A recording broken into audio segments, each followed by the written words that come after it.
C'est aujourd'hui que s'ouvre la session plénière du comité central du Parti communiste chinois. Il décide le plan à tenir pour les 5 prochaines années. Absolument, c'est le moment politique le plus important de l'année en Chine.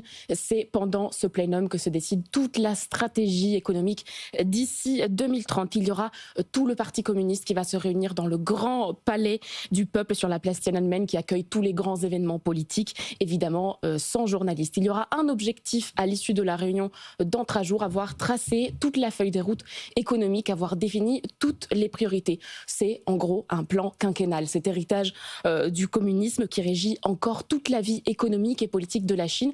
Alors cette fois-ci, il y a deux grandes priorités, le développement, donc évidemment dans l'investissement dans l'intelligence artificielle, dans l'informatique, dans les énergies renouvelables, et puis la sécurité. On parle beaucoup d'indépendance technologique, ça fait écho à la question des terres rares, et puis dans la défense. Ce qu'il faut dire, c'est que la Chine n'est pas dans une bonne situation économique. Non, absolument. On a eu ce matin les chiffres de la croissance qui a ralenti à 4,8% du PIB contre 5,2% pour la période précédente.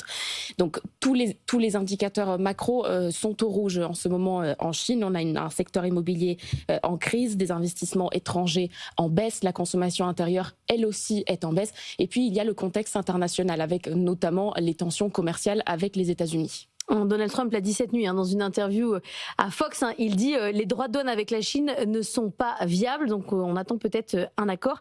Et cette rencontre qui est confirmée entre Donald Trump et Xi Jinping pour l'instant. Il n'y aura pas d'objectif de croissance donné par les Chinois. On n'a plus ces 5% tant attendus. Absolument. Alors officiellement, c'est pour éviter la pression d'un objectif, pour éviter d'aggraver les déséquilibres structurels avec une pression trop forte.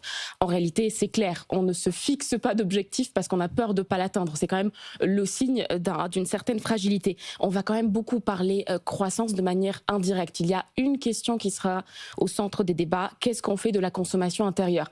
La question, c'est est-ce que les Chinois veulent garder le même modèle qu'ils ont aujourd'hui? C'est un modèle tiré par l'export et par l'investissement dans les infrastructures, ou est-ce qu'ils veulent changer de modèle et faire tirer leur croissance par la consommation intérieure? Évidemment, il faudrait la stimuler parce que la réalité, c'est que la consommation chinoise n'a jamais vraiment repris depuis le Covid.